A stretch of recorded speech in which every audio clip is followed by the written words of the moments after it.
Good evening. Welcome to this meeting of the Pender County Board of Education. It is now called to order, and it's been determined that we do have a quorum. At this time, we are going to go to agenda item number 2, adoption of the agenda. Would anyone like to make a motion? Madam Chair, I would like to amend the agenda, take off 2 information items. Okay, sir. Item 8.1 is policy 3200. 8.2 policy 3210. Okay, we have a motion. Do we have a second? I'll second that motion. Okay, we have a motion and a second. All in favor, please say aye. Aye. Motion is approved. Thank you. We have passed the agenda. All right, at this time, we would like to welcome North Topsail Elementary under the direction of Miss Amanda Kropp. They will be leading us in our Pledge of Allegiance, our national anthem, and afterward they will have a very special song for us. So if you would, everyone, please stand for the Pledge of Allegiance.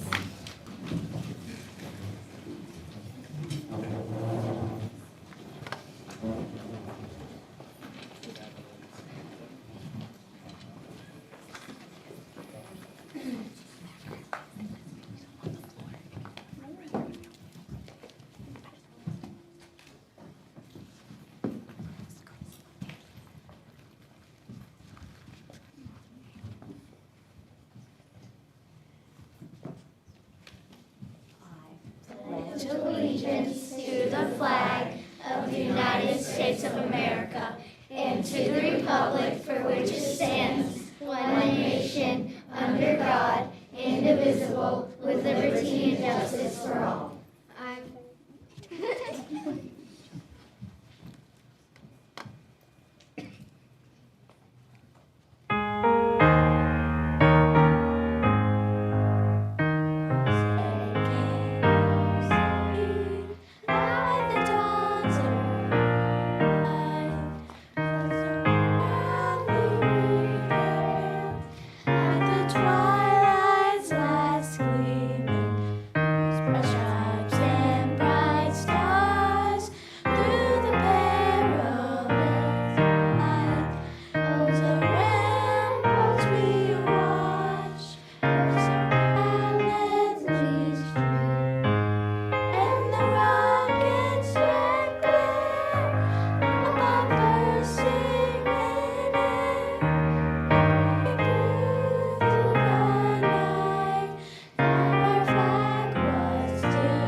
Everyone, you can have a seat. Hello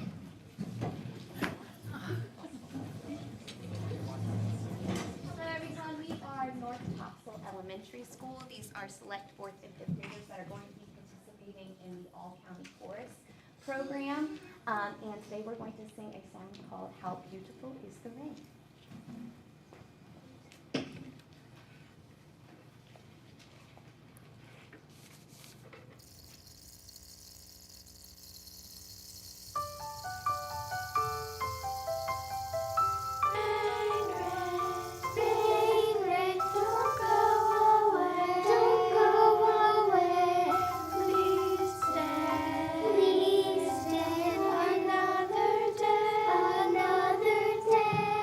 Beautiful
Thank you, Ms. Crop, and thank you, North Topsail Elementary. We are very proud of you. Let's give them another hand.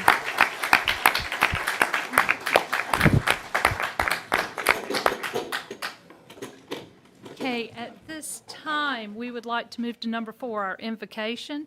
At this time, we welcome Mr. Gardner Akins from Pender High School.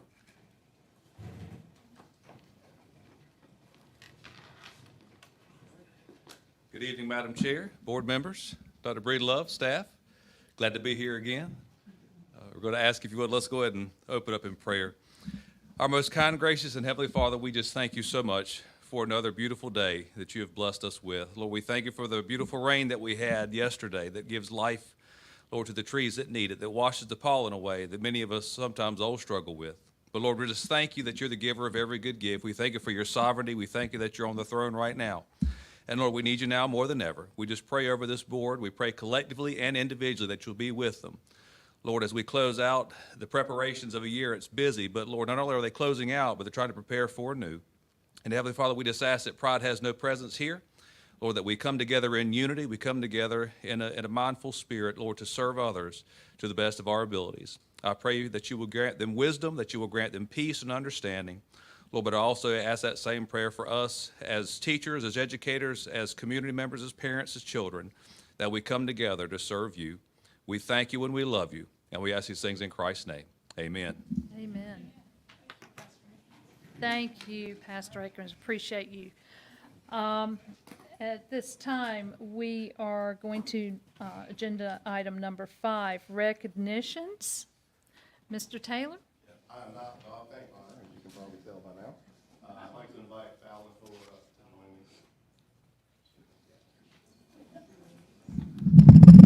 me. We have 3 sets of recognition tonight. One is recognizing our data managers and our data management team. And I'm going to turn it over to Ms. Fallon to be able to do that. Good evening, Madam Chair, board members. My name is Fallon Fuller, Director of Accountability Testing and Enrollment for Pender County Schools. I want to thank you for this honor in recognizing a very special, hardworking group that I have the honor to be in their department with.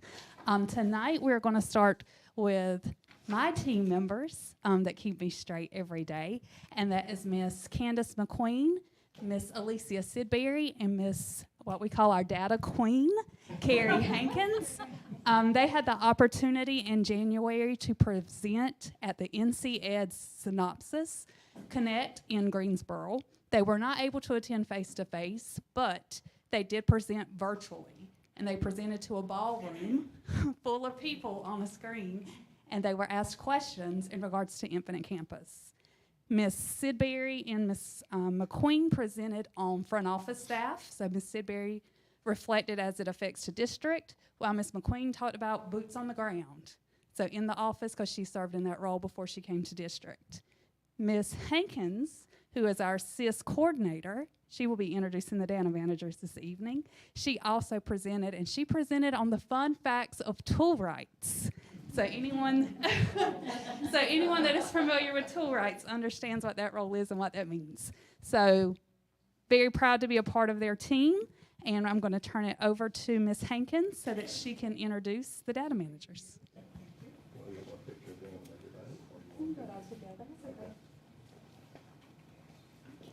I just want to say that it really is an honor, and I'm very proud to work with the team that we have. They are the hardest working team ever. We have overcome a lot of challenges. This year have been a tough year with the implementation, but we have rose to the occasion, and we have learned, not only do we work very well together, we've learned to lean on each other, and we've done a lot of leaning this year on each other. And so I'm so very thankful and proud of the team that we have. So at this time, Ms. Sandy Robinson from Pender Early College.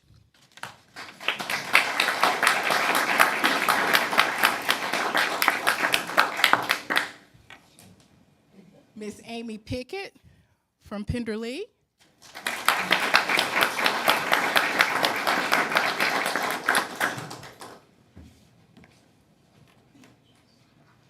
Ms. Jan Richardson I don't think she was able to attend this evening.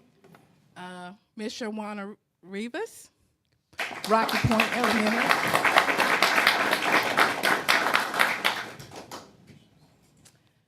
Miss Adrian Petrino, High School.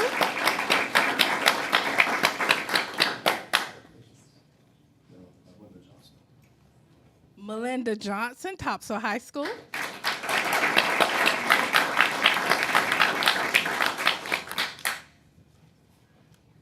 Miss Julie Martine, Topsail Annandale Elementary.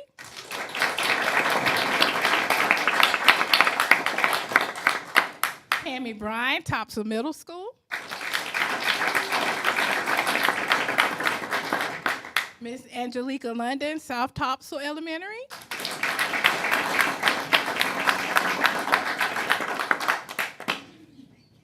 Denise Lewis, West Pender Middle School.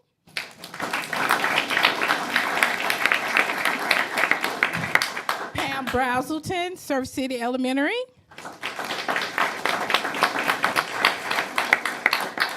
Miss Tammy Merka, Surf City Middle.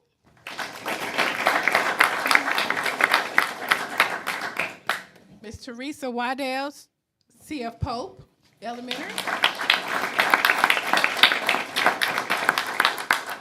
Miss Shaniqua Corbett, Burkow Middle.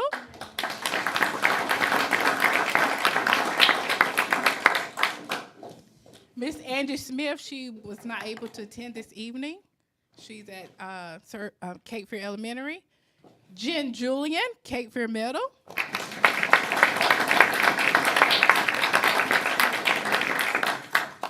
LaKira Simpson at Heidi Trask High School. She was not able to attend this evening.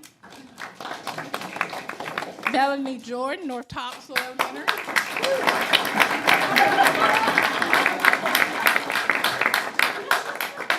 Maria Hansley, I don't think she was able to attend this evening. And Mandy Baker at Pender High School, she was not able to attend. And these ladies, what they do affects every department in this district. So the data that they manage and oversee affects this entire district. So kudos and hats off to this wonderful, awesome team of data managers.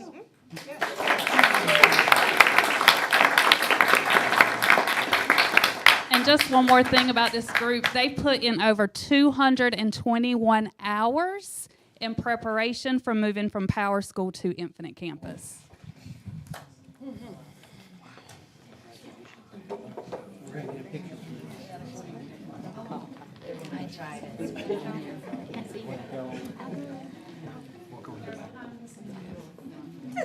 See?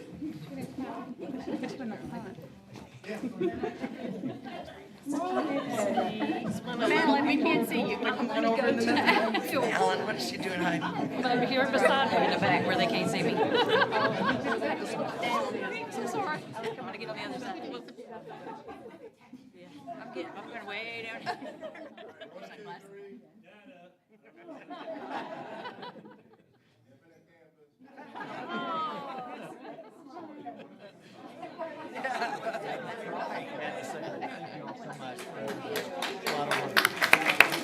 Thank you, y'all.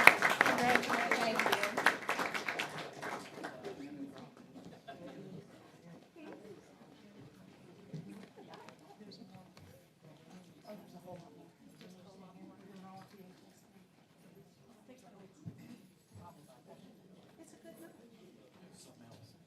My next group that's coming up is from Pender League. So I'd like to invite Mr. Harris, Principal of Pender League. Where's Mr. Harris? He's right here. He's stuck behind all that.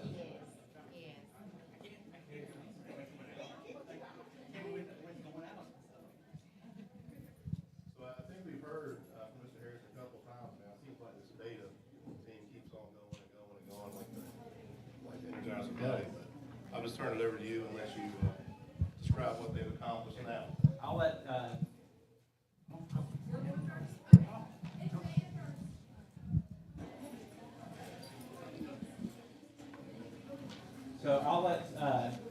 Ms. Benham, Ms. Cole, our beta sponsors, and they have done a lot for our beta club at Pender League. And so I'm going to let them take the glory of telling exactly what all the kids have accomplished in their time. Oh gosh, that's a lot. I'll give you a quick brief. Okay, well, today they are being recognized because in October, they went to the Regional Leadership Summit in Concord, did an awesome job and qualified in all of our events. They had to have proposals ready for big service projects, which we just recently completed, which was called Beta Buddies. So we partnered with the Laurels, and we were going there once a month, doing an activity with them, bringing our kids over during Halloween, and we had a lot of fun doing that. We're also starting this up at school. They're going to be this quarter, going to be partnering with the lower grades and going in and reading to them and just making a buddy, giving them a reason to come to school and a person to talk to. And then we also recently competed at the North Carolina Convention in Greensboro, and they did a great job. So we are here tonight recognizing them for all of their hard work in those two big events. And this summer we will be heading to Orlando to compete at nationals. So, Jordy Hernandez.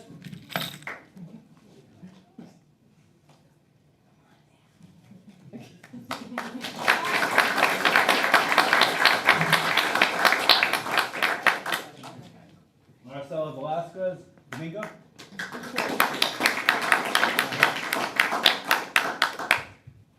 Taylor Jones.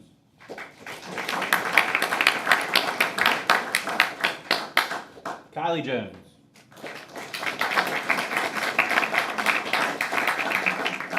Brooklyn Bass.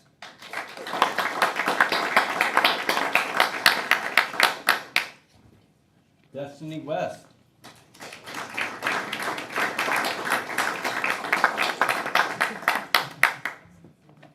Vonnie Finney.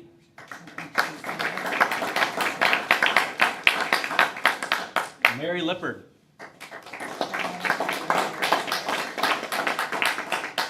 Ann Lynn Pierce.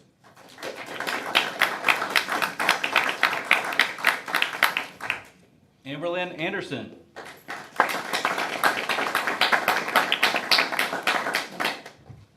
Sophia Castanon.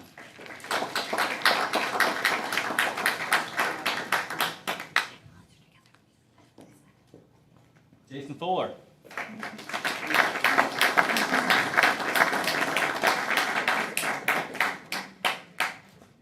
Carter Sommer.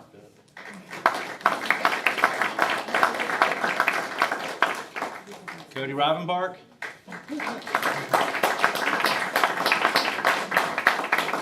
Landon Farrow.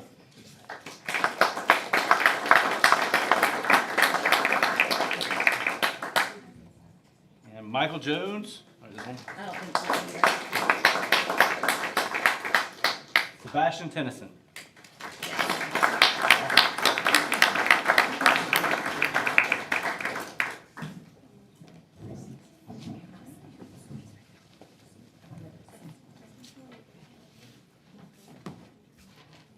Squeeze in a little bit. Swish. Matt Rose. In the front. Somebody stand. Slide this way. And then you guys on the back row step up one. Back row, step up. Here we go. Okay, Sophia, come down right here. All right, slide over and then just stand between Jason and Brooklyn. It's fine. 1, 2, 3, beta. Beta. Guys, you want to join in? Yep. We're gonna go on to beta. Congratulations. To your Florida trip?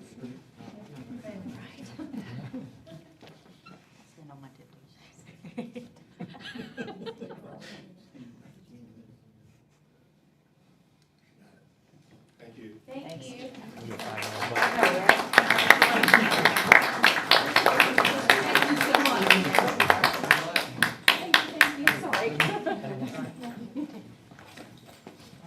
Sorry.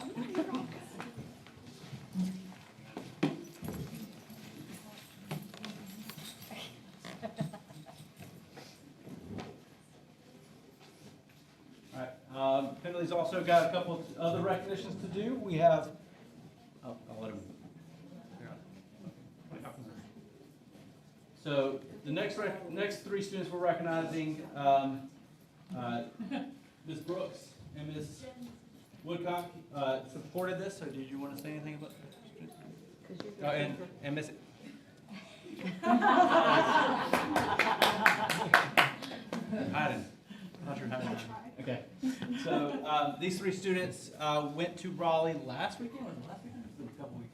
Was it last weekend? Yeah, the week, yeah. Yeah. So weekend before last, they went to Raleigh and competed at the State Science Fair at NC State. So we are recognizing them. And what was the name of their project? Wasn't it? The fruit that browns makes you frown. Very unique name. So, and so they competed at the State Science Fair. We've got Raiden Bryant.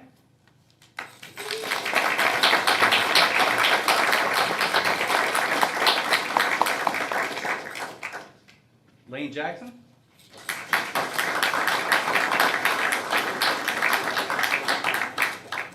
And Weston McGowan.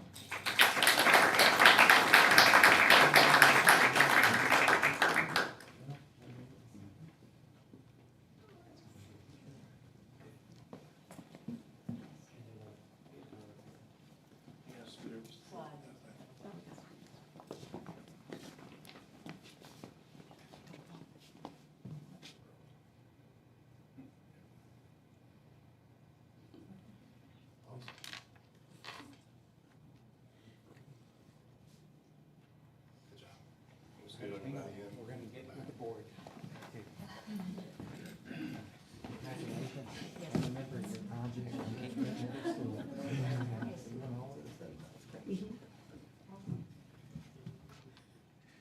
One, two, three, cheese, or fruit.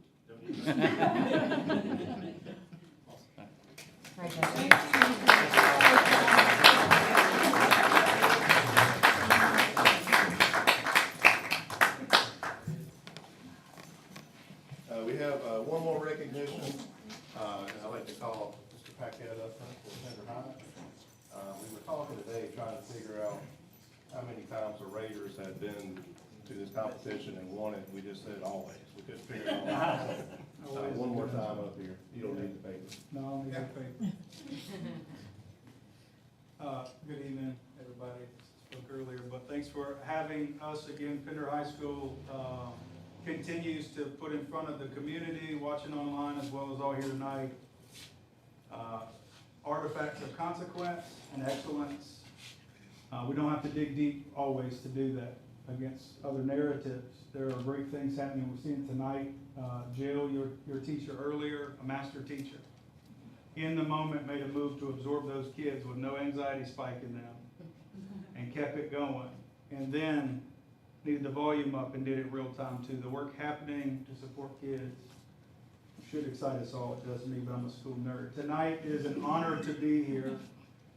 Maybe even more personal, but very professional in a sense, as I have been given the great honor to somehow lead a lieutenant colonel and a sergeant major who have earned every bit of respect and title for any person who's ever met them. And tonight, the fruit of what they do gets honored, and I'm not going to steal their joy in that, but it would be a missed opportunity to not make them very uncomfortable. Because I know, and I'm just going to speak to them, that I know this, that I knew right away we got to take this in front of everybody. But that's not how they operate, because humility is a central part of their integrity too. We don't need that to be great. We're great whether you ever looking or not. But thanks for seeing us. I see you guys. We see you guys. This community knows it. Every Raider event you go to, the visitors know it too. The real deal's coming when Pender High School shows up. Lieutenant Colonel, if I could have you first, just for a brief second. Sure, you can come as well if you would. You ever give orders to like colonels? It's a weird deal. They don't prepare you for that in the principal school. Like these guys are the real deal. And additionally, it's just an important moment to notice for Pender High School. We did not do what many schools did on purpose in celebrating our Teacher of the Year. Because we couldn't put in the Lieutenant Colonel Willie Thames Teacher of the Year for Pender High School online in a stock image is not really what the military mindset is.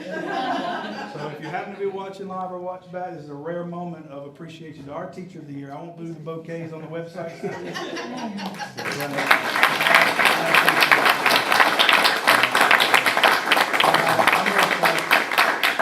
deserves that and more. They really do. I'll turn it over to them because I could go on and on about what a treasure it is for this community to have people who are producing at the very highest level this side of the Mississippi and probably beyond, and doing it with a very logistical, strategic mindset aligned to the One Pender mindset of also ensuring that it's left healthy too.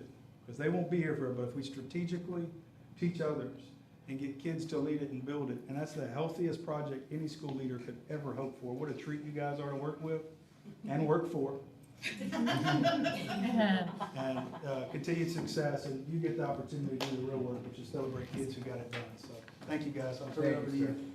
I'll do this part. I'll hush. I want to thank Mr. Parkett for those kind words, and as I look over the audience here and the members, Ms. Hanson has been to a lot of our events, and sir, you've been to our military ball. A lot of the parents and some of the faculty has also been to our balls, and our kids are amazing. And we go out of town to compete, out of state, and they always are respectful. And a lot of the teachers at the other schools always talk highly of us, and so I'm very proud of them. I'm gonna have them come in and stand while I talk a little bit about the competition that they won. You guys just start right here. Just line up across. So like the principal said, these students have won the best of the best in the Raider competition. The Raider competition is a very physical, and sometimes it can be, I think one of our toughest events is the rope bridge, which is very technical in nature, almost like a military basic tactics type of thing. And so we get nervous when we do that. But they always do well. They always pull through. They won this event 2 years in a row. Wow. All right, back to back. There's only one other school and one other time that this has happened. It was in 2014 and 2015, and it was our school.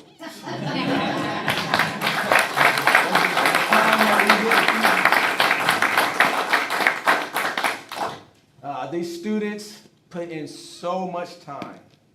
Sergeant Major, their coach, have them practicing 6 o'clock in the morning. They come in, they do their work, they do their workouts, they shower, and they go to class.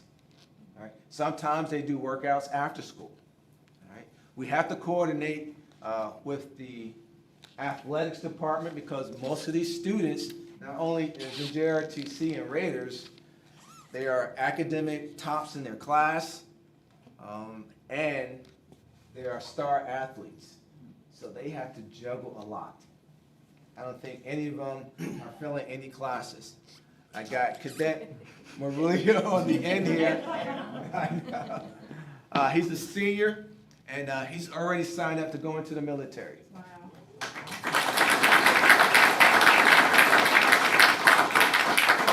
Cadet Carter Brown. All right. He just won a 4-year Army ROTC scholarship, full tuition paid. All right. He's decided that he's going to take his scholarship to Louisiana State University.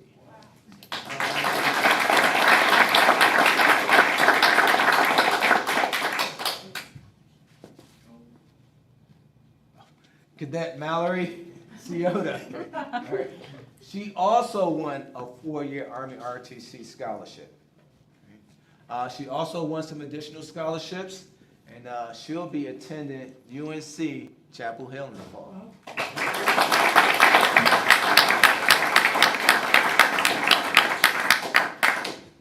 Cadet Ava Patnall.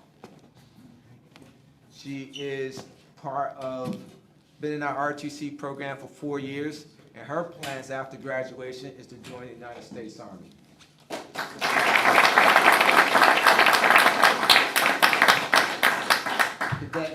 Green. He's been in our program for 4 years. He is in this last board for scholarships, so we're waiting to see if he wins a 4-year or 3-year scholarship. I think he will win one. We should know the results in a couple of weeks. If he wins his scholarship, he plans to take it to Liberty University in Virginia.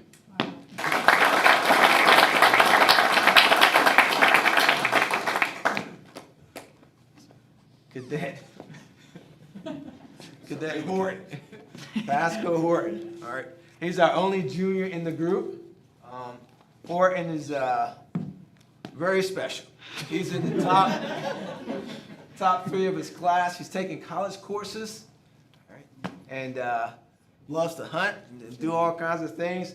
But I think that he's going to rise to be one of our top candidates in our senior class. I won't tell him what it is, but it's something special. All right.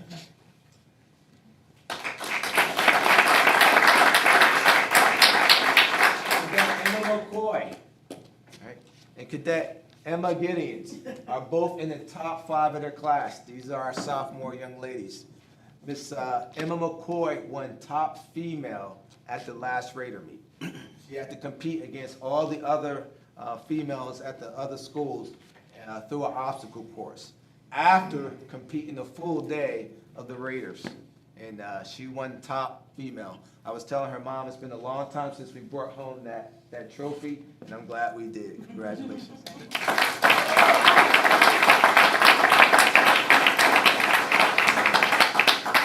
Miss Emma Gideons, I told you before about the rope bridge. She's one of the people that manipulates the rope on the other end. It's very technical with knots and making sure it gets up. And so she is one of the people on that team in which I believe we took 2nd place overall. Like I said, she's in the top 5 of her class, sports, and I think she said she wants to be a nurse.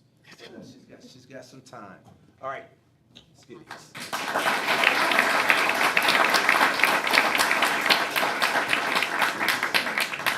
Not here is Luis Santos. He rounds out and finishes out the team. He is actually competing at skills with the CTE group. So he left this morning to go compete for that. Like I said before, our students are not just cadets. They compete in a whole lot of other things. And so we're just so proud of them. And once again, round of applause.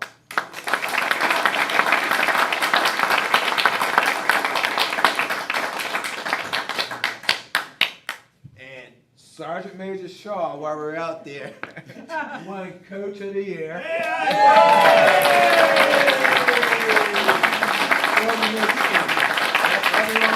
Everyone's winning. I didn't know that. Man, more years, but yes. Right. And Step down, take a picture. yes, Step down, but the board members. ladies, step down. Gentlemen, step back on top. Move back. Move up.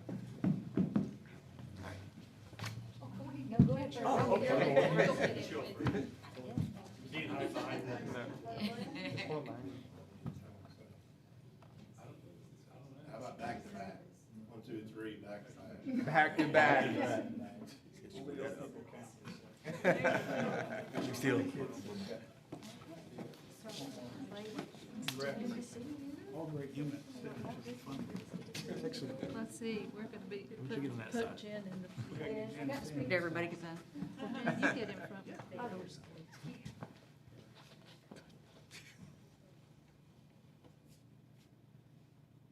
1, 2, 3, back to back. Back. All right. Good deal, guys.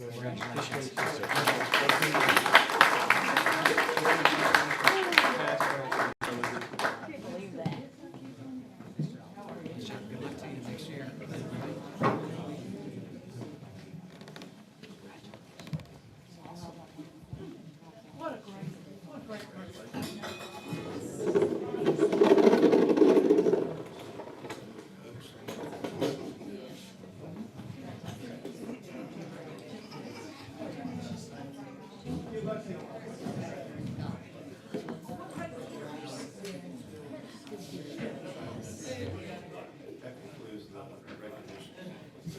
Thank you, sir.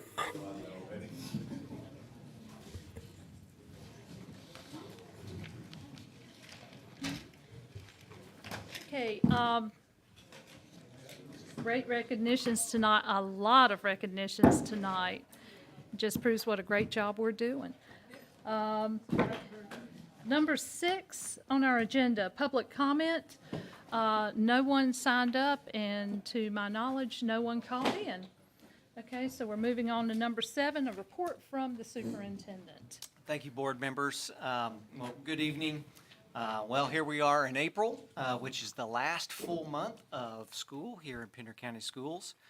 I will say that April is April has a lot of things going on in it, and I'll start off with the first here being that it's School Library Month. All right, celebrating our school libraries. Pender County celebrates the media coordinators. Our media coordinators support academic achievement. They foster digital literacy in and around our schools. Our libraries create spaces for exploration. And I just want to say thank you to all of our media coordinators for shaping our students' futures daily. This month, we also want to bring attention to awareness to 3 additional areas. April is also the month of the military child, World Autism Awareness Month, and North Carolina Child Abuse Prevention Month. I think it's important to mention these groups because it not only brings an important attention to our military families, our families that are impacted by autism, and our students and families that may be impacted by child abuse, but it also brings attention and provides an opportunity for our school system and our community to take some time and self-reflect on how we're supporting and helping those that are impacted. Moving on, second annual Agricultural Day was held on April the 2nd at Penderley Farms. Ag Day strengthens ties between the school community and local farmers, highlighting agriculture's importance here in Pender County. We had over 900 fifth graders that participated and came out to Penderley Farms. Students explored crop cultivation, animal husbandry, and the role of agriculture and its vital element in our daily life, and also explored agriculture as a pathway of success and a successful career as well. I want to thank our local community, all of our agricultural experts, our FFA students that participated and helped support that day. Pender High School, we even had Pender High School graduate Austin Alexander come back, and he had his own tent and supported that event, showcasing students that are our own coming back and promoting agriculture within our county. Pender County Schools was awarded also the Spark North Carolina grant for a sum of $65,000. It's funded by the Levine Foundation. The program launches in 25-26 school year. It focuses on areas of AI, cybersecurity, software development, and game design. And that's going to be hosted out at Heidi Trask High School this upcoming school year.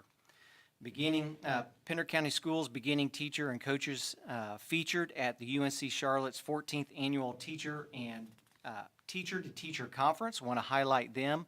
Chase Parker, Morgan, Lindsay Paquette, Lisa Godwin led breakout sessions. They are BT coaches for us. Emily Tyndall, Chloe McVetta presented solo sessions. We had a lot of support and a lot of activity out at that conference. I want to highlight those individuals. On March 27th, Pender County Schools Career Fair was held at Heidi Trask High School as well. It was a huge success. It's a big event this is the second year that we have done that, and had great support by all schools. Ended up having some interviews that were handed out right then and there, and we are moving forward with several candidates that came out of that job fair as employment in Pender County. March 12th, Pender County Schools held also our kindergarten registration, preschool information event, also at Heidi Trask High School. We had 109 families come out and register children for kindergarten on that one night. We've been registering them at most at their home schools, but this was a big event, and that's the most that we've had in that particular event. So we are, fun fact, the kindergarten class is the class of 2038, so let that sink in for you. But just want to recognize those, all of those that participated, and I want to thank Team PCS for that event. Friday, April 25th is our Special Olympics. It will be held at Ashley High School. The opening ceremony will be at 10 a.m. there in Wilmington. Monday, May 5th, Pender County Schools has its awards dinner. We're going to recognize the Principal of the Year, the Teacher of the Year, and the AP, Assistant Principal of the Year as well, and that's at Heidi Trask. Next upcoming events, individual committee meetings will be held on April 21st with strategic and policy committees at 1, legislative and curriculum committees at 2, and finance committee will be at 3. Tuesday, April the 29th at 9:30 a.m. we'll have the committee of the whole, and then our next regular board meeting will be on May the 13th, right here at the HRC. And board members, that concludes Superintendent's report. Thank you. Thank you. Thank you, Dr. Breedlove. At this time, we'll move on to number 8, our information agenda. We're going to go straight to 8.3, new K-8 presentation update.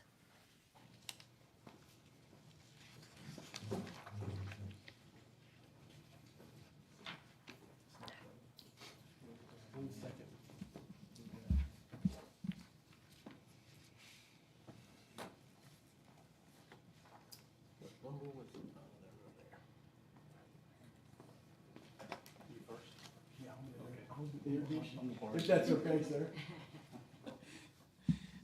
Good evening, ladies and gentlemen of the board. We're working on pulling up the presentation now. Recently, you visited and had our new K-8 site and got a firsthand look at all the work that's been done. Obviously, we had a large pile of dirt for several months, allowing that to settle, and now the site work has begun.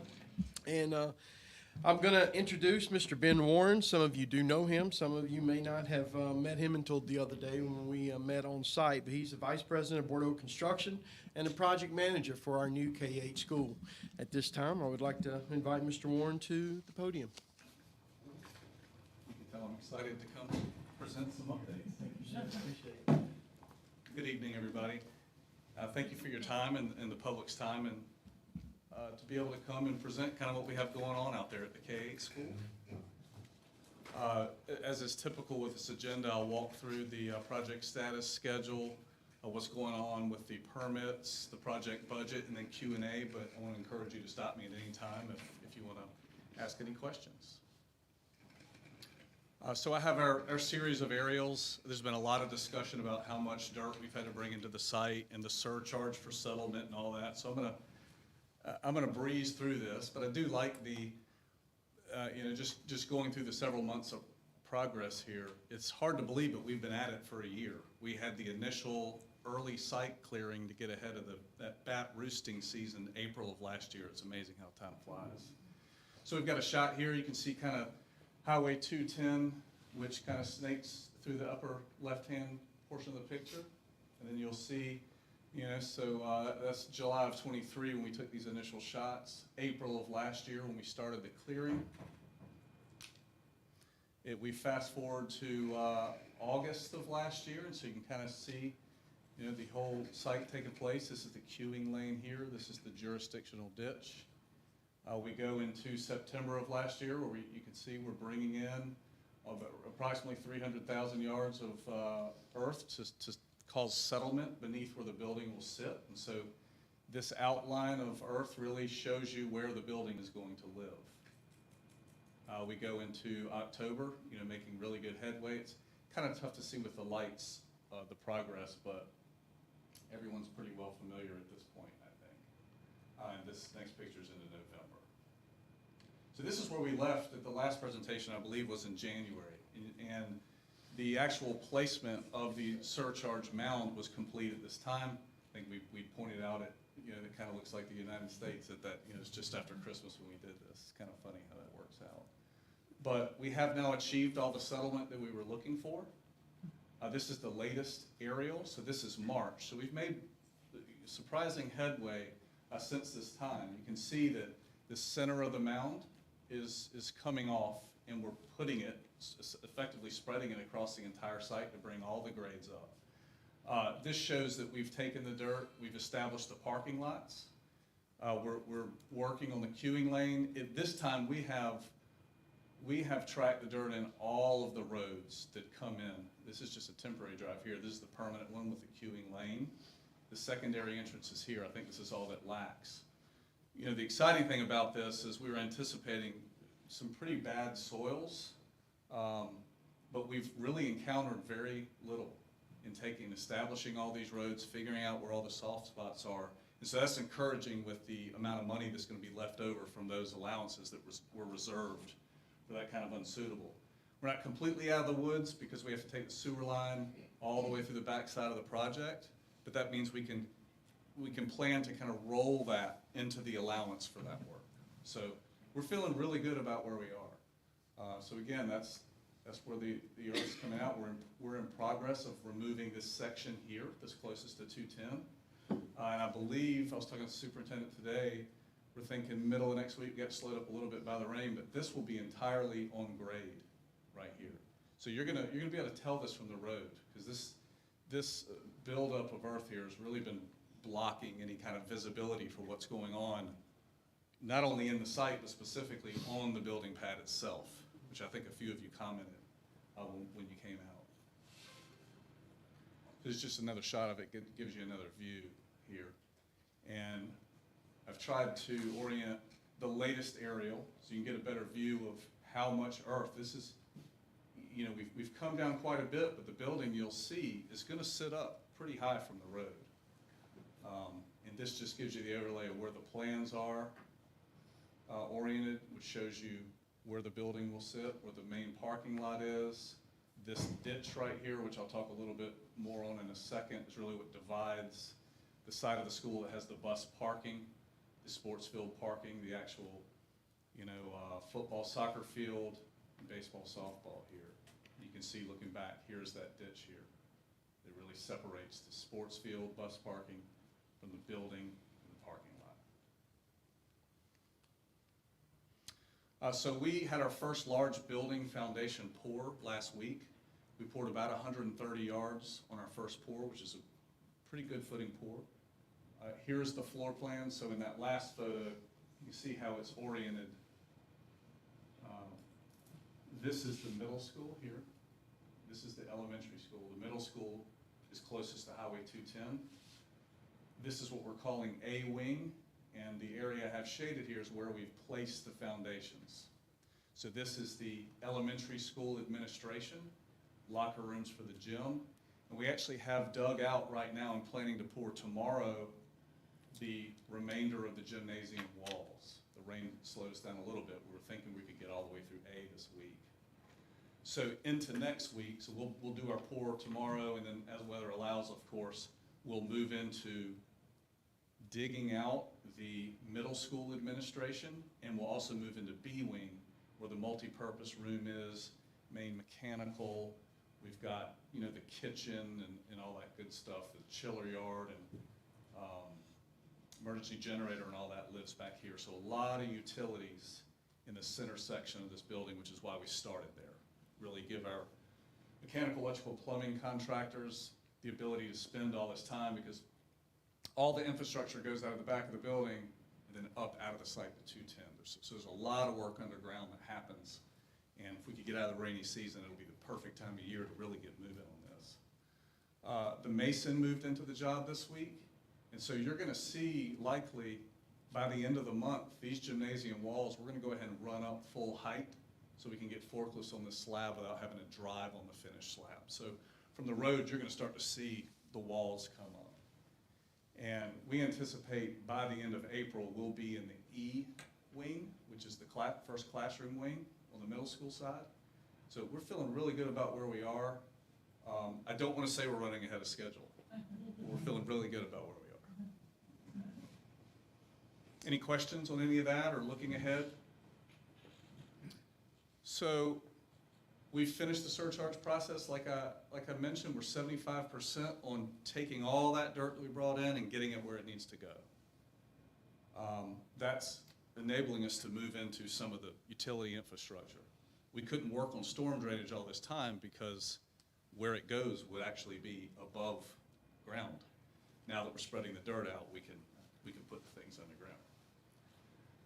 Off-site sewer design is underway, and we believe by the end of next month, into May, we'll have that design complete. We can move toward permitting and the actual process of pricing this work, which would be great. Our TIA has been approved, and the off-site roadway design, we were given them the go-ahead to proceed last week. So I'm still waiting on kind of a schedule, big picture. We know exactly what we have to design. How long is it going to take exactly? I'm not sure yet. And this kind of big picture, we're looking at placing our first slab in June, last slab by September. So as we come out of the summer, all the underground work for the school will be done. All the concrete slabs will be finished on the first level. And so the structure is going, moving up as we go into the winter. I think I skipped over something. That's on the next slide. Permits, that's right.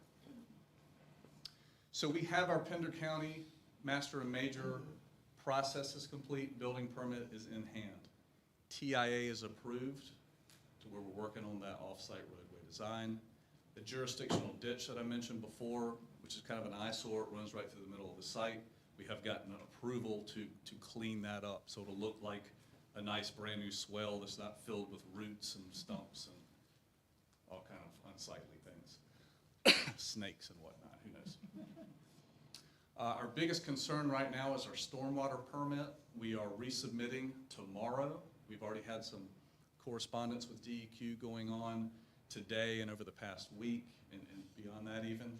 They have about 30 days to review the resubmittal, and we're really hoping this time we get approval because their allotted time that they have to approve our submittal falls right in line with where our first slab pour is, and we can't pour any slabs without it. So fingers crossed on it.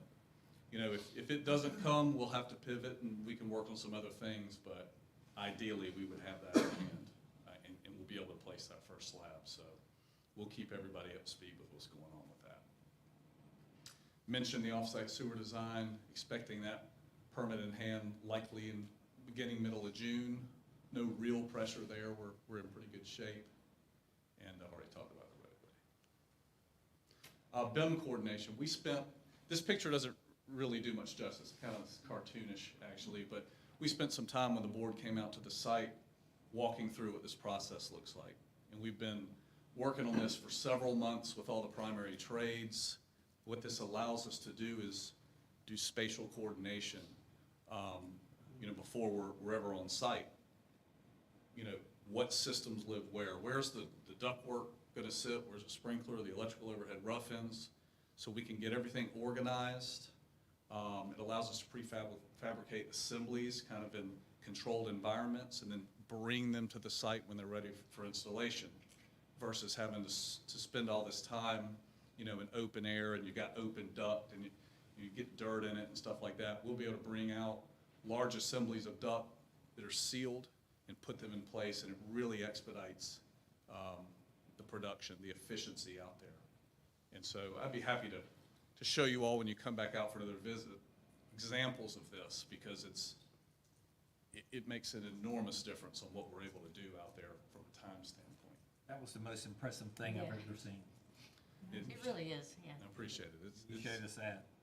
Yeah. So we have all the underground coordination complete, and we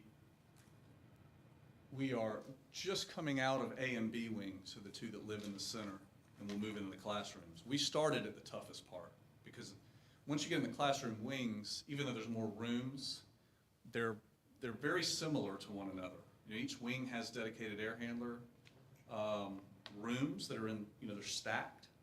And so you work through those mechanical rooms, and effectively the middle school is going to be very similar to the elementary school. There's 2 middle school wings, 2 elementary school wings, and once you get through one, you know where the pinch points are because of how similar they are. And so we're really about to cruise through what's left on the overhead coordination. Just big picture budget, and we've gotten through all the subcontracts, with the exception of building furniture, which I know we've been discussing. Excuse me, playground equipment. I know that we've reached out to several different vendors to go ahead and get those conversations started. We're wanting to make sure that the budgets we've established in the soft costs are going to cover what's going on. You know, if they're not, we want to know sooner than later. And then sports field lighting, I know there was a meeting last week on it. We have a budget here for this project, and I know that the other middle schools in the county, you know, are being considered to make sure they're all getting kind of the same thing. And so that's well underway. I believe that Musco Lighting is providing a proposal for Pender K-8, is also working on the other middle schools. That will enable us to go ahead and design the electrical infrastructure that will feed out of the panels in the concessions building out to the fields. And we can price, you know, from that allowance that we established, getting all that in place and reconciling it. So outside of that, the sewer and then the roadway improvements that will be initially funded out of the soft cost remaining budget, not in the GMP contract, but then ultimately everything within the roadway is reimbursed. So we're really down to a handful of items that are remaining to be reconciled, and working diligently to really identify, make sure we're comfortable with what all the costs are. That way we're only managing the remaining contingencies for any changes. And that's really where we want to be. So we're getting close to it. So on those contingencies, you see we have a design build contingency and an owner contingency that were the same percentages established, and we're, you know, barely touched those yet. So we'll kind of track those as we go along. And that's pretty much all I have. Going forward in these presentations, if there's anything else that you want to hear more about or something that I'm not covering, feel free to let me know, email me. I think all of you have my email, and I'll be happy to expound on this or make it shorter, whatever you like. Any questions? Mr. Warren, just a comment. I just wanted to say thank you so much for accommodating all of us that day. I think that it gave us an opportunity to get out there and just see the scale of this building. It's large, needless to say, but also how much dirt has been moved in there and how tall the everything was for the surcharge. I mean, that was a massive undertaking. And it's always good for us to get in there and see just in real life what it really looks like. But more importantly, we'll see you again in the fall. Good. I think the board was so happy with this. I know I'm speaking for you guys. I mean, I heard nothing but good things about that visit. And if you're willing, I would like very much to schedule another visit in the fall whenever you've got. I think that's when you'll have the footings poured, the concrete slabs down, maybe some walls going up, if I'm not mistaken. So, For sure. Yeah, we would love to come back and see that again. Come out as often as you like. The whole team enjoyed having you all out. Jennifer is great at driving that ATV out there. What were you thinking, letting her drive that side by side? I don't know, I was joking, and I knew she was serious when she volunteered. I've got a picture. The site's only going to get more exciting, and you think the BIM coordination, that stuff's neat now. Wait till you're standing out there in an empty shell and you're able to take the technology, the coordination that we've done on an iPad and look, and this is what the craftsmen are using to perform their layouts. They're able to look at their screen and it shows them where everyone has agreed that their systems are going to be installed, and we'll be able to show you that when you come out next time. So looking forward to that visit. As are we. Again, thank you very much for coming up. Would any of you all does anyone have any questions? I just want to thank you again, and thanks for being patient with us with our questions the other days. But No thank problem. You're welcome. Y'all have a good evening. Okay, sir, thank you. All right, Board, at this time, we're moving on to consent agenda. Board, you've had an opportunity to look at the consent agenda. Is there anything that you would like to pull out for discussion? And if not, would anyone like to make a motion to approve the consent agenda?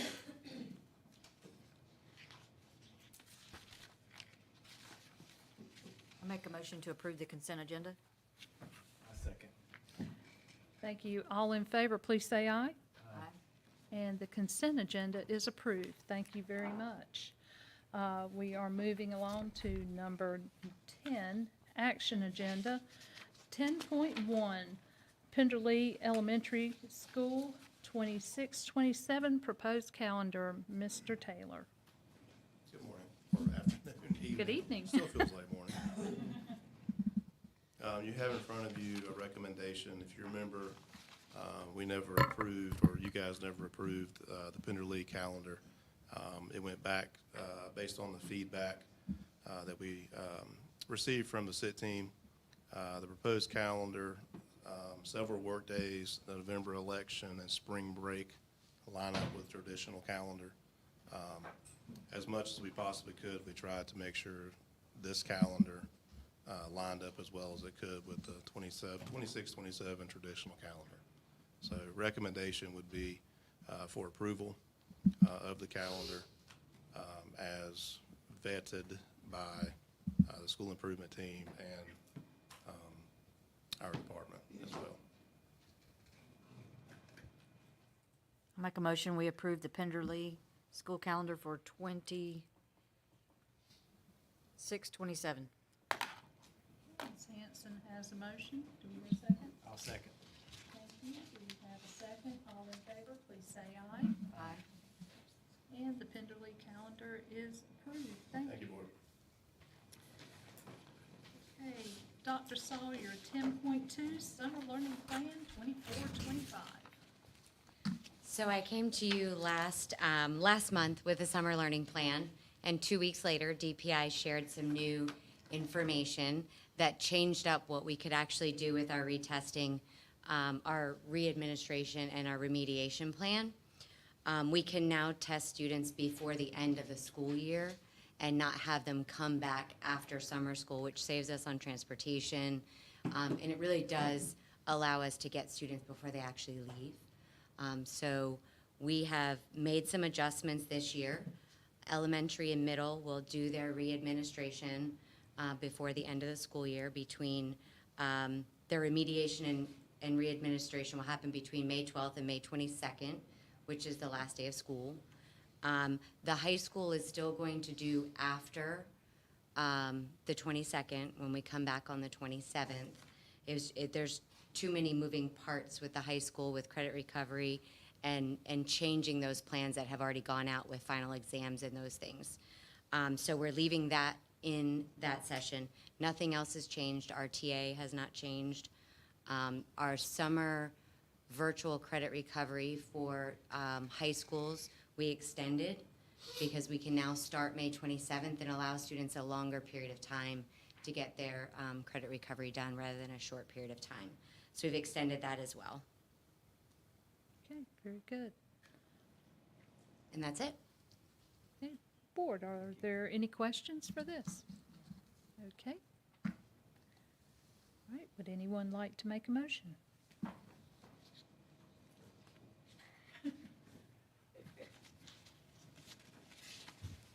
I make a motion that we approve the revised summer learning plan for 24-25 school year, summer. Okay, we have a motion. Is there a second? I'll second. Have a motion and a second. All in favor, please say aye. And the agenda item is approved. Thank you very much. 10.3, new K-8 naming. Mr. Taylor.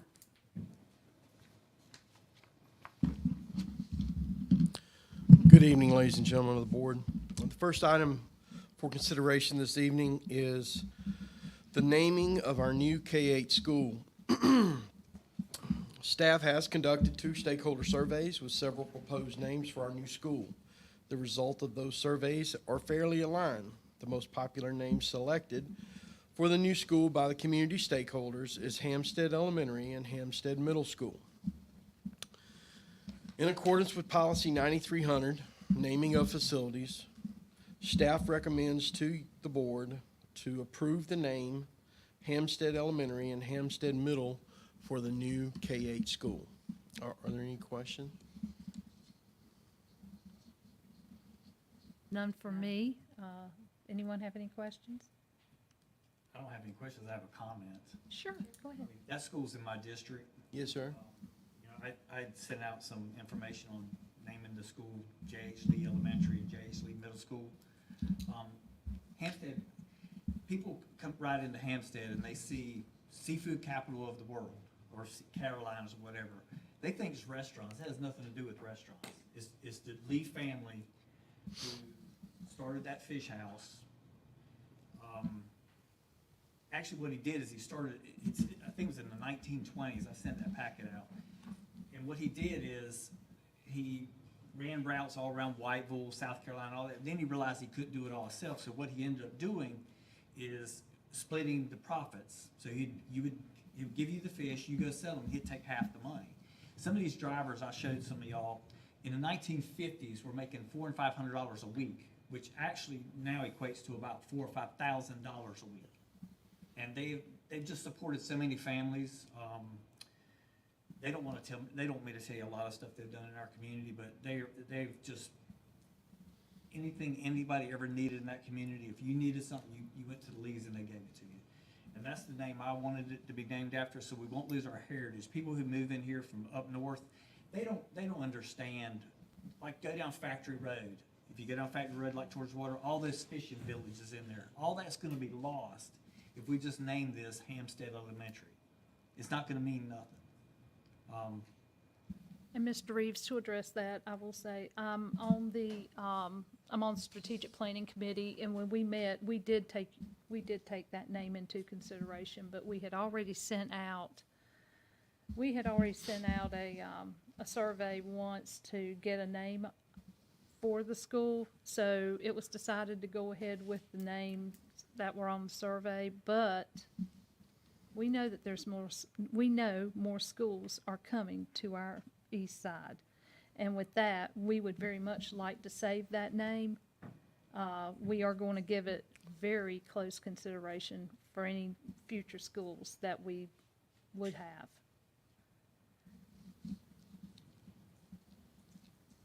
Okay, with that said, I'm still gonna have to fight for this name. Yes, sir. I mean, that's how much I believe in it. I believe in the Lee family and everything they've done for our community, and I just don't want it to get lost. Yes, sir.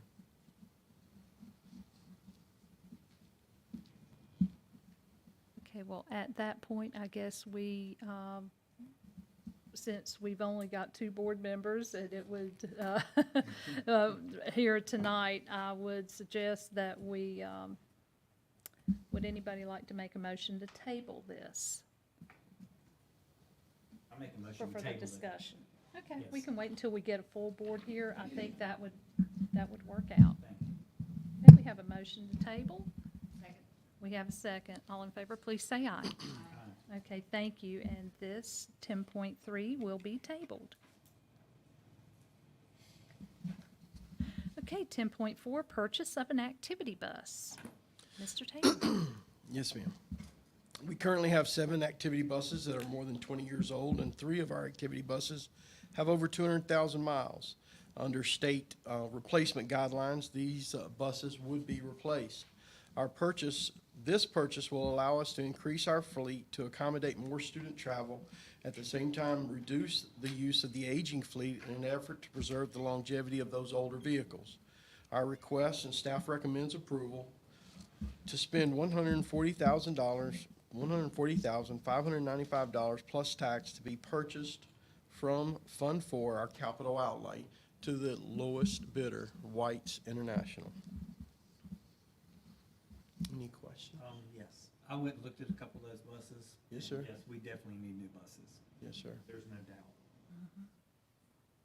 On the capital improvement plan we presented to the county, our goal would be to purchase at least 1 activity bus per year for the next 5 years.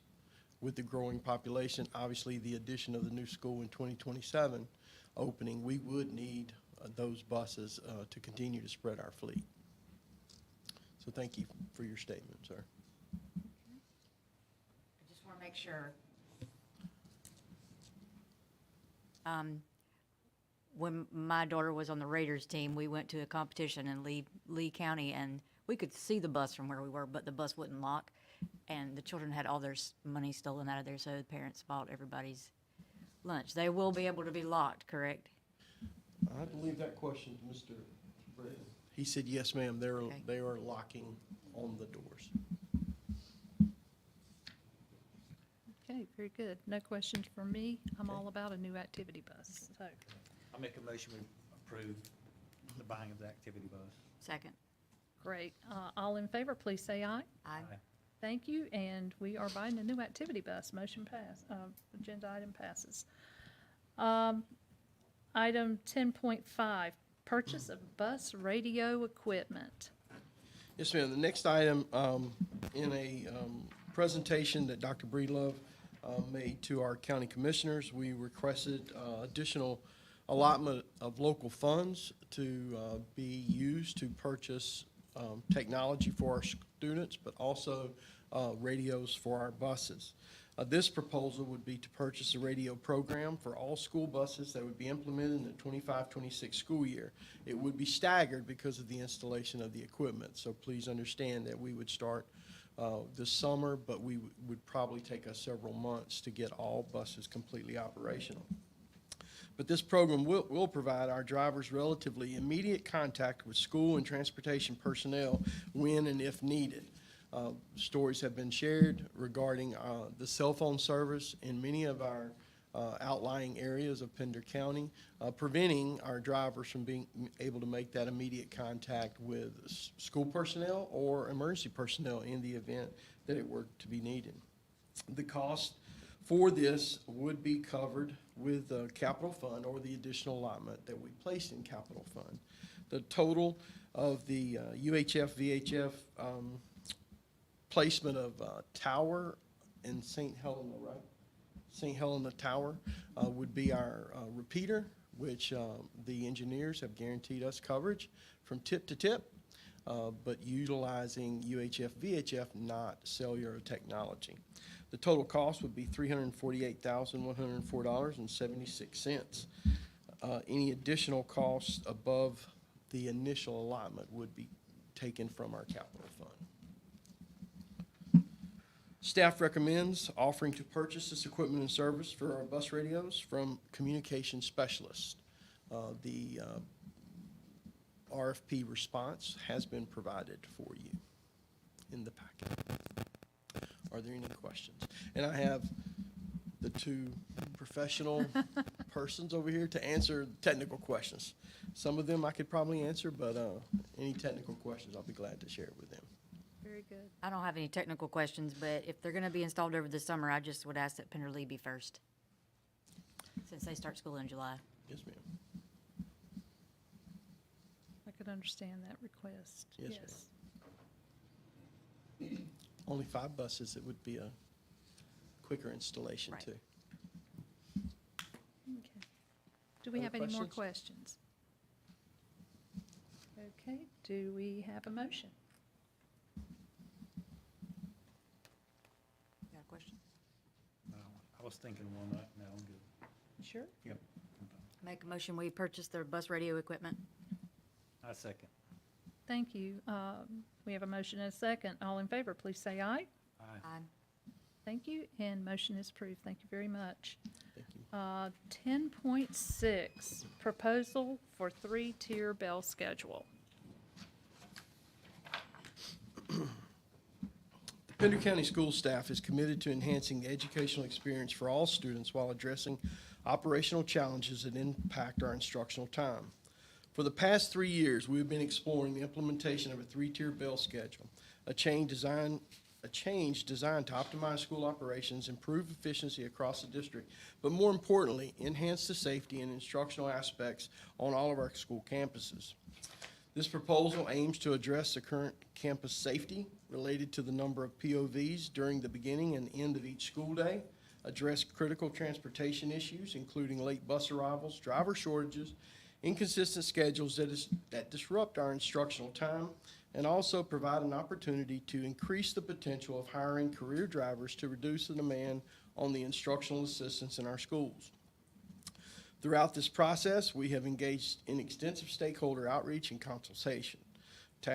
We hosted multiple focus groups, conducted parent surveys, held 2 community forums to ensure transparency and gather feedback from those most affected by the proposed changes. These efforts reflect our commitment to work collaboratively with stakeholders to shape a solution that meets the needs of our diverse and growing community.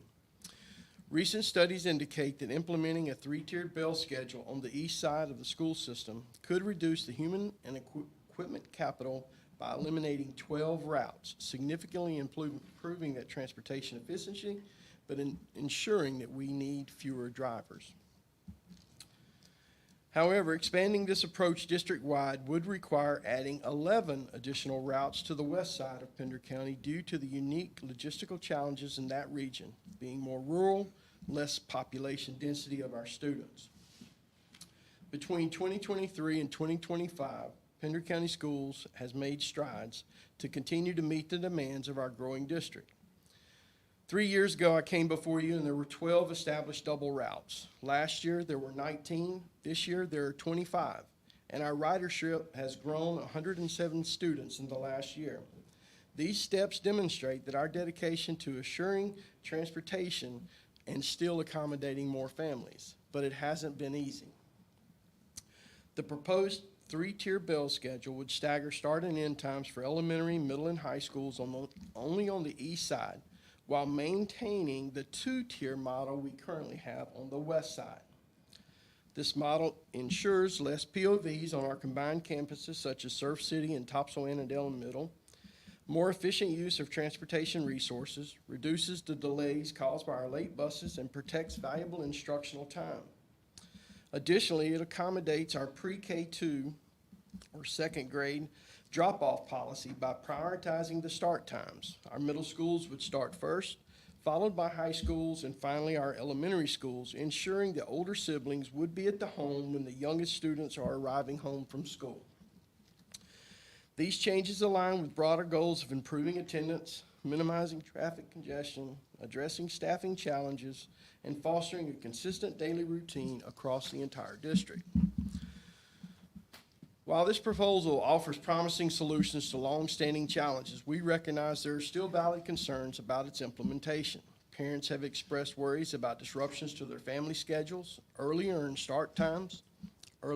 late start times, and our extracurricular activities, as well as potential inequities across different areas of the district. Additionally, logistical complexities such as our longer bus rides or increased workloads for staff supervising staggered arrivals must be carefully addressed. We remain committed to working collaboratively with families, staff, and stakeholders throughout this entire process. Feedback from our parents and community members has been invaluable in shaping this proposal, and we will continue evaluating its aspects as its impact on all aspects of our student life. Our ultimate goal is to enhance the educational environment while supporting the well-being of all students and families across Pender County Schools. I have a short presentation that I was working on even up until today, making sure that the most accurate and transparent information is provided to you as our board members and to the community stakeholders abroad.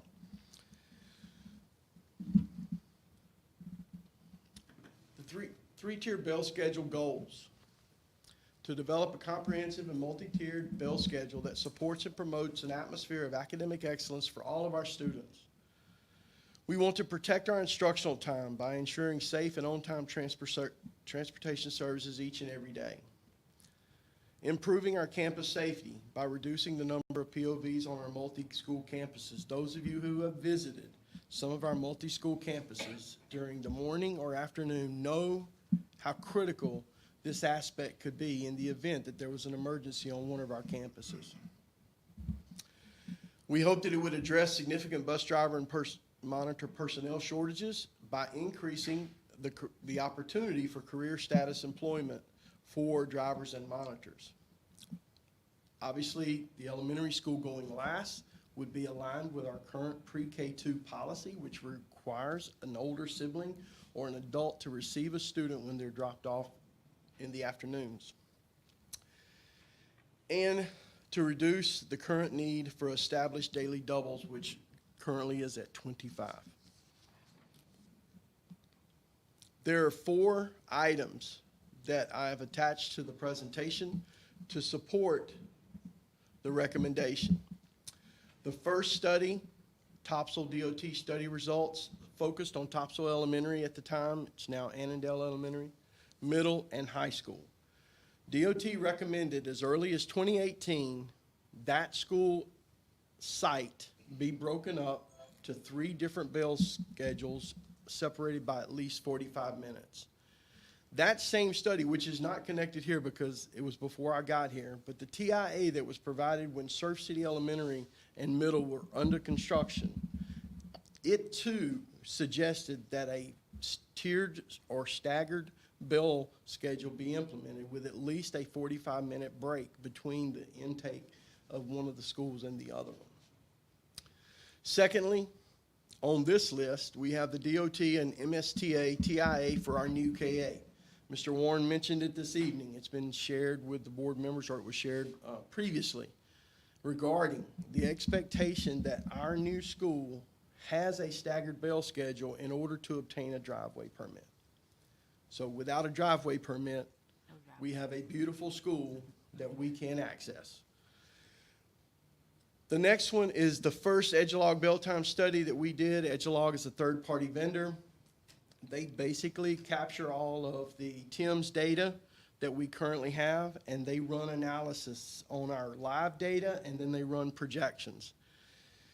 Just to be, again, completely transparent with everyone, we're trying to make sure that we're not standing before you and sharing inaccurate information. We ask the Edgelog group to please take our current live data, not 2023 data, but our current 2025 data, and update this model. The modeling that was provided by them to us remains the same.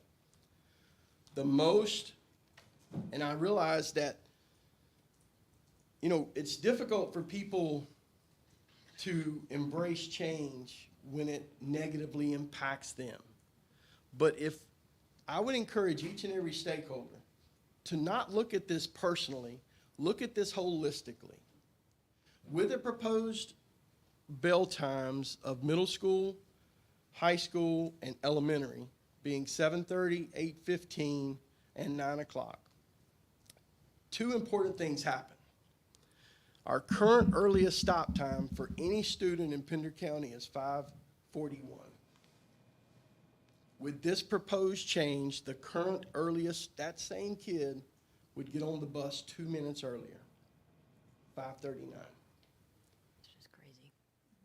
By implementing a change like this, the person who is most impacted, in my opinion, is the first kid we're asking to get on the bus.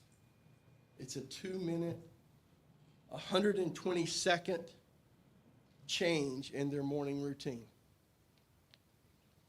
Now, our afternoon is different, obviously, right? If we're asking our elementary schools to come to school at 9 o'clock on the east side, they're not going to get out until 4:05. So the afternoon drop-off time is immediately impacted differently. But again, I don't see that as being so negatively impacting as it is that kid in the morning getting on the bus. So additionally, aligning our high schools by moving them up 15 minutes, we're capturing an additional 15 to 20 minutes of instructional time for our student athletes, Raider competitors that we saw recognized this evening. If they're leaving our campuses 20 minutes later, over, especially if you play a sport that has 3 activities a week, that's an entire hour of instructional time that we actually captured back by moving the high schools up to 8:15. Now, some people want or have asked that high schools go first. If our high school students go first, if we move them from 8:30 to 7:30, we have students who are getting on the bus between 6 and 6:30 right now. They would be getting on the bus a lot closer to 5 o'clock. Last year, I spoke with you, Ms. Burns. Last year, that data showed the first high school kid getting on the bus at 4:50. Now, depending on where that kid lives, the high school data could change every year. And the reason the high school data could get could be so different is because our attendance zones for our high schools are incredibly large. Our Pender High School kids go all the way to the Bladen Columbus line, down Black Creek. Cane Tuck, I think, is the community name. Maple Hill for our Heidi Trask students. And then students who may live on the north end or the south end of the island, trying to get back to Topsail High. So that's the reason I have, well, I should say we, it's not just my opinion. I mean, and for those of you who know, I've spent hundreds of hours on this project. And if you include all the other people, transportation people, administrators, from across the district, you're talking about thousands of hours that have been put into this project. And we believe, and it has been routinely stated, that sending high school's kids to school first is a significant negative impact on those students who are leaving their homes somewhere around the 5 o'clock hour every morning. So crazy. 5 o'clock where? Near the Bladen County line. I thought this tier schedule was only for the east side. That's what I'm saying, sir. If we did the high schools, we would want all high schools to be aligned, because they would then gain the same opportunity to maximize the afternoon instructional activities. Well, you're gonna have to do middle school too, because there's middle school sports. Middle school has it too. That's the reason the middle school, which has a smaller attendance, yeah, the middle schools on the west side would still go a few minutes earlier, but the elementary would still remain with them, paired together. So the 3-tier would just be a recommendation for the east side because of the complexity of and the geographic breakup of the west side. How far, well, like I said, the population density on the east side is much different. I'm just having a problem with starting school at 9 and ending at 4. Yes, sir. Ms. Hanson, are you, or? We don't have, our board pro stuff wouldn't come up here, so I don't have it in front of me. But I think 9 o'clock is just entirely too late. Because you have parents who have to get to work. I mean, I'm just saying, I mean, I know it's an obstacle, but have we done any benchmark? I'm coming from a planning board. We do benchmark, we could just call it benchmarking, where other communities, and we see how it works for them. I know every community is different, and not everybody has the logistical issues we have with being so geographically large, but have you talked to any other school districts and see how they work it? First, I would say the third-party vendors stated that districts in North Carolina, and not just in North Carolina, but around the country, struggle with improving the transportation organization, the operations, the efficiency, et cetera. This is the one thing that many of them wind up selecting. I've advocated for this for 3 years. And I would say personally, I spent 3 years as the executive director in transportation and growth planning in Johnston County Schools. We went to the 3-tiered system. We reduced the load of all of our instructional assistants so they only had to drive either a morning or an afternoon route. We parked 50-plus buses, and that's when we had close to 350 or 400 buses. The efficiency rating never went below 95. We were able to, yes, I agree that people have to work. That's why the morning child care for our elementary siblings is so incredibly important. Right. I've already worked with Ms. Laughlin and spoke with her about the opportunity to offer morning care.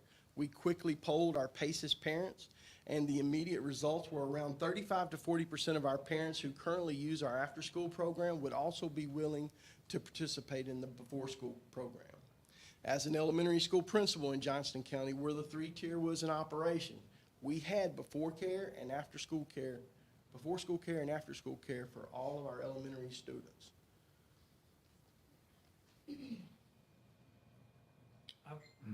So I mean, like I said, we don't have it in front of me, and I didn't print the thing out because I didn't realize. So you're saying, if I remember correctly, high school Can I show you this? starting Well, at this is- I this- got it on my Oh, phone. you That's do? what I'm Oh, looking okay, at it. very good. Yeah.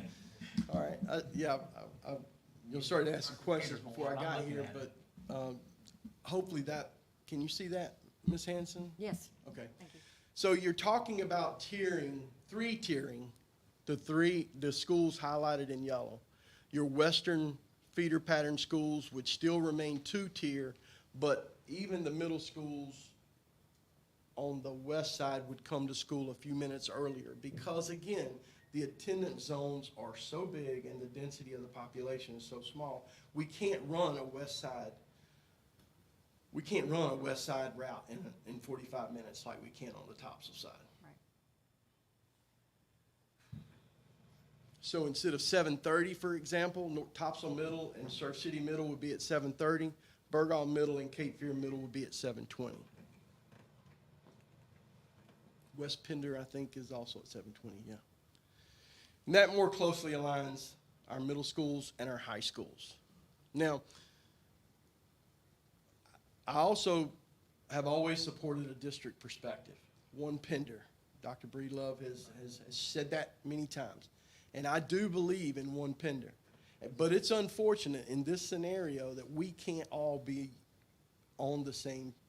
It doesn't make sense. The 12 drivers or buses that we would save on the east would be completely consumed on the west. Well, the problem is not equal to the east to the west. I agree with you there. Yes, ma'am. And anybody We who need gets to- on 17 in the morning would see, and the one thing I would say is the definition of insanity is doing the same thing over and over and expecting different results. Yes, ma'am. If we keep doing this over and over the way we're doing it right now, there will be no change to the traffic on 17, especially there at what I call the Topsail Triad, because right now, if there's an accident in Hampstead, and usually there is, especially on rainy days, you can guarantee that your traffic is going to be held up 30, 40 minutes plus. There's no way around an accident There over there. is no, thank you, yes, ma'am, there is no way around it.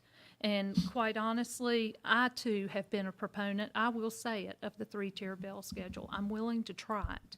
But I also want to make sure that we can craft the best bell schedule that we can. And I do have a little bit of a problem with the 9 to 4, Yes, ma'am.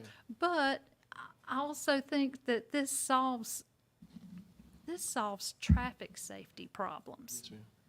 And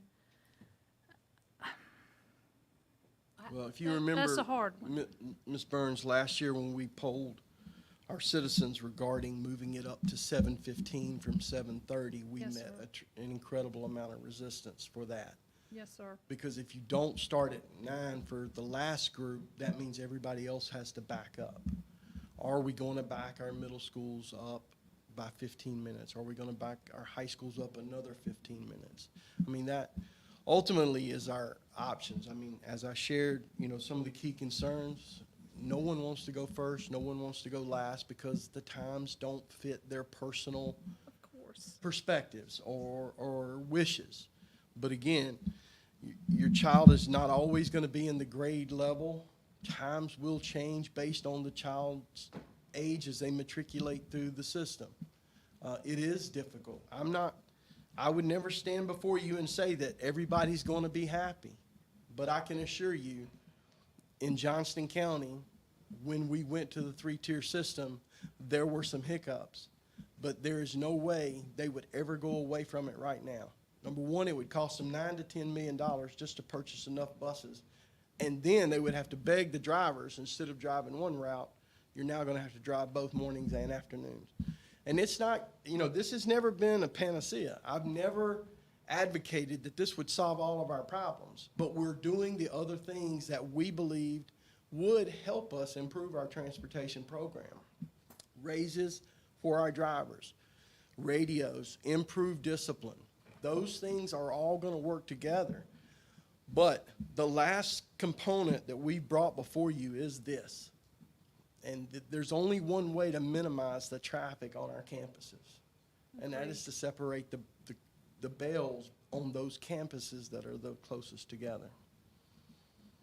I don't know, 2 or 3 weeks ago, I took off to Onslow County. Yes, sir. Talked to those folks about their schedule.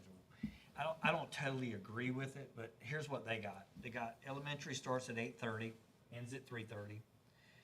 Middle school starts at 7:30, ends at 2:40, and high school starts at 7 and ends at 2:10.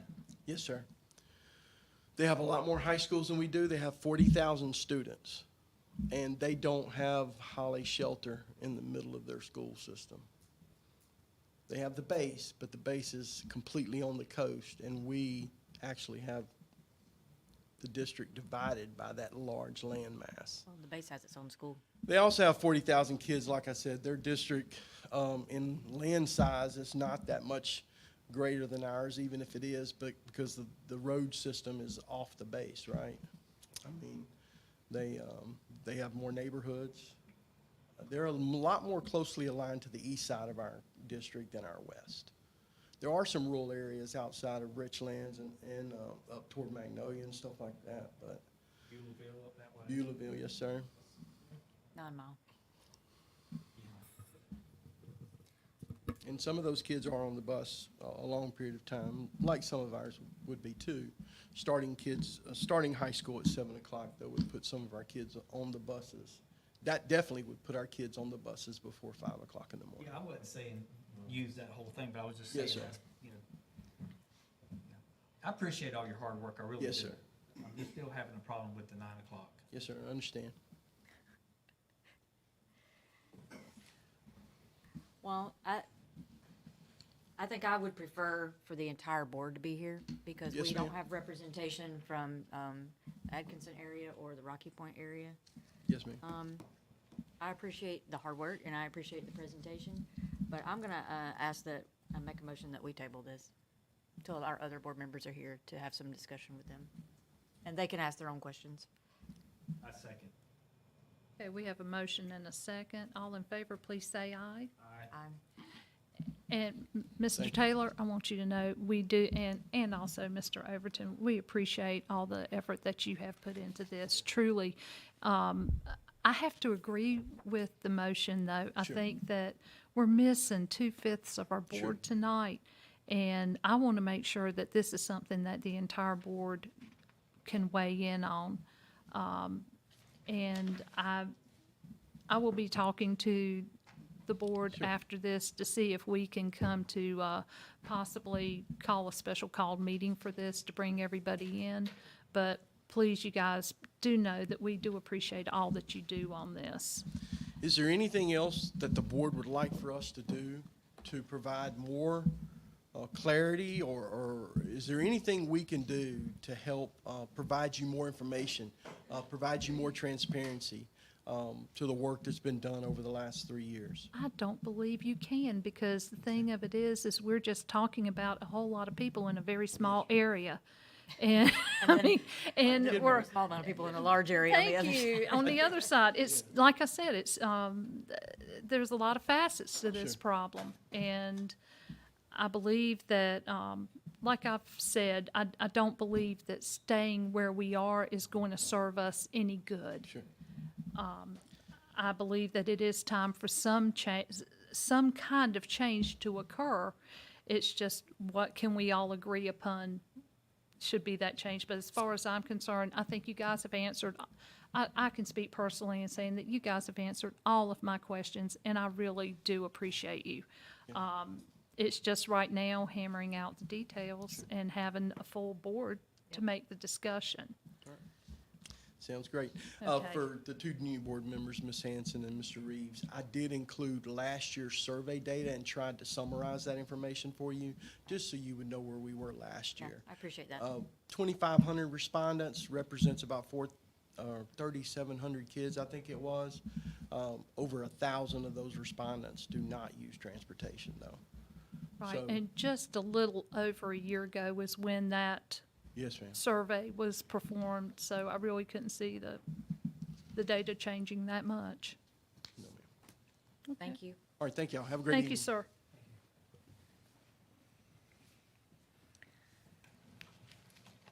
Okay, thank you, everyone. We are on to number 11, comments from board members. Mr. Reeves? I have none today. You have none, okay. I just don't, I just. Okay. It was a lot. It's a lot. Ms. Okay. Hanson? Well, I'll have enough for you and for me. How about that? No, I'm just kidding. Since the last time I was here, I was invited to Penderley School to read for Read Across America, and I just wanted to give a shout out to the classrooms that hosted me, Miss Humphreys, Miss Giarusso, and Miss Aloise. Actually, I got to eat lunch with Miss Aloise's 5th grade students, and I tasted the pizza at Penderley School, and so far that's my favorite. So I did ask the kids while I was there what they thought about lunch. I didn't ask the kindergartners, but I did ask the other 2 classes, and their favorite things there are cheeseburgers, pizza, the Chinese dumplings, fried rice, and the new, I'll call them a bento box kind of thing that has yogurt and fruit and that sort of thing in there. They were not fans of the French fries, so they are cold, hard, and not good. And the milk is often sour. Just saying. Didn't have to ask a lot. They offered a lot of, opinions. So I wanted to thank them for that. I did want also to say that, update from the District 1. I was at CF Pope yesterday and talked with them about what their needs might be, and a couple of things they're interested in working on over there is air quality, a new awning, or an addition to their awning for their drop-off pickup line. And they would like an outdoor basketball court. And they're doing benchmark testing this week. And talked with Mr. Allen at Burgaw Middle School. They're having a good week, and it's Spirit Week over there, and they're continuing tutoring to get ready for this is the last week, I guess, or a couple weeks before integrated testing starts. Let me back up. Also, when I was at CF Pope, I was happy to see, and some of you know I was a 4-H extension agent, that there was an incubator and live chickens in there. So I was happy to see 4-H in the classroom. Ms. Burns and I attended the North Carolina School Board Association Spring Law Conference. And I'll let you share about that if you want to, since I don't take up the entire time. That's all right. Now That's your first time. That's, I'm so sorry. I needed to do a shout out for Pender High. They were very excited for the cleanup at the school that they had of their debris. They have 75 kids at Skills USA this week. And if you're not familiar with that, that's competitions related to carpentry, masonry, and health occupations, and they're in Greensboro. And they are, they're doing some great things, and you saw the JROTC Raiders. Both of my children were in JROTC, so I want to give them a shout out too. Thank you. Okay, thank you, Ms. Hanson. Let's see, give a shout out to South Topsail Elementary, because I was invited out there for Read Across America. Thanks very much to Miss Bates and her staff out there. I do appreciate them. Let's see, also made a visit out to Surf City Elementary and Middle School and got to talk for a while with Mr. Bailey and Miss Hall, and I thank them for the hospitality. Then I went over to North Topsail Elementary to Miss Robertson in the back. I had a nice visit with she and her assistant principal. Again, a big thank you to Ben Warren and Bordeaux Construction for allowing the Board of Education to go out and take a firsthand view of this new K-8. We had a wonderful visit, and it was a very informative visit. That BIM system is pretty amazing. It really is, because it allows all of the interior utilities, like HVAC lines, plumbing, all of that to, they can pre-design it so it doesn't interfere, so systems don't interfere with each other. It is pretty impressive. And one more shout out.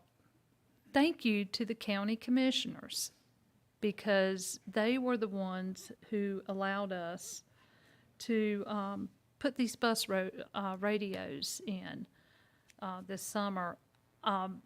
Safety of our students, of course, is paramount. And obviously, we do have some cell phone issues, coverage issues out. And it's not just on the west side. Go down Highway 210, and eventually you will lose connection. But I just wanted to again say thank them for their support of us. And let's see, I guess Ms. Hanson and I did attend the School Board Association Spring Law Conference, and it was virtual. They have these I believe, in the fall and in the spring.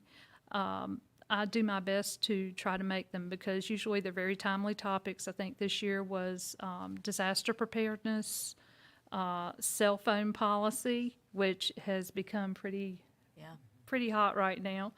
That's a hot topic. Let's see, I believe also vaping control was one of the topics. But also, what my favorite part of these law conferences is the legislative update. And it's pretty impressive right now, the amount of proposed legislation that is up in Raleigh that has to deal with our schools. So I would impress upon everybody, if you get a chance, go and just check out some of the new legislation or the proposed legislation that's up there that does have to do with our schools. It's pretty eye-opening. With that, again, I thank everybody for what they do every day in Pender County Schools. Everybody, you make us great. So with that, I am going to turn it over to comments from our board attorney. Well, good evening, board. Speaking of legislation, I want to highlight a couple of positive bills that are proposed legislation. I think I could spend, some time talking about things that aren't necessarily positive. I want to point to two proposed bills. One is Sam's Law. It's a proposed seizure-safe schools bill. It's, legislative monitoring is part of what I do.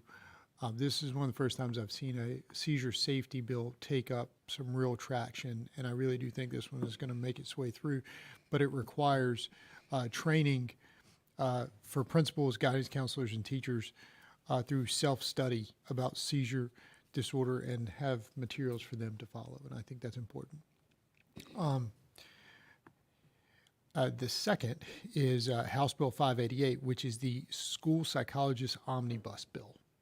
And just so the board probably knows this, I'm pretty sure the public may not, there is a severe shortage of school psychologists.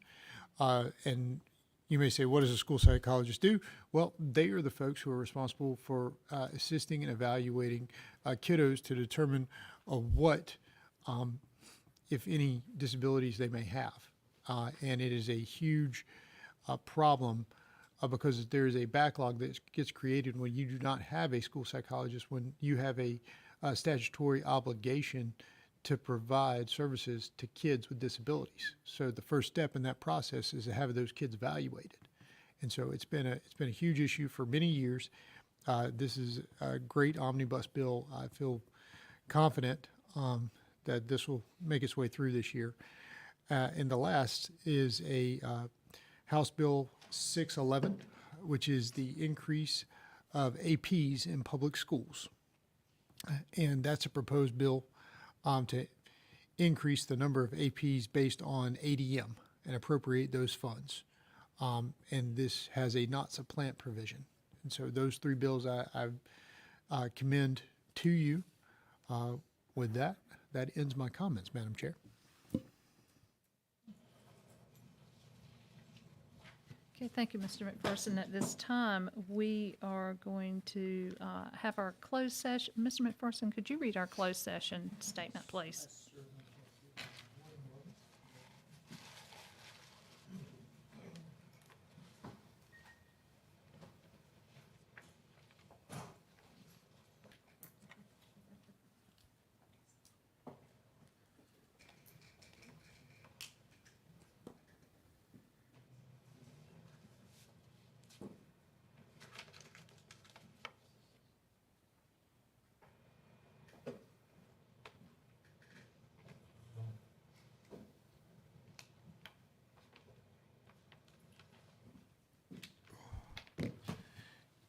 The proposed motion would be, I move that the board enter into closed session subject to the advice from attorney pursuant to North Carolina General Statute 143-318.11 and A6 to prevent the disclosure of confidential personnel information under GS 115C-319 and to consider matters related to personnel matters.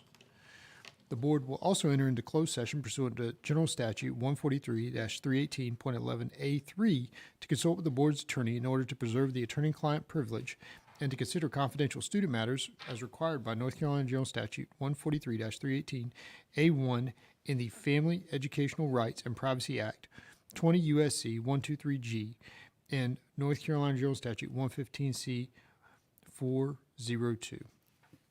Thank you, Madam Chair. Thank you, Mr. McPherson. Would anybody like to make a motion? Make a motion, we adjourn to closed session. Thank you. Second. We have a motion and a second. All in favor, please say aye. Aye. Thank you, everyone. We are now in closed session.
Hello, we are back from closed session.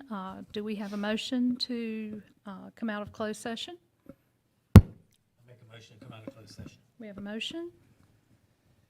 Do we have a second? Second.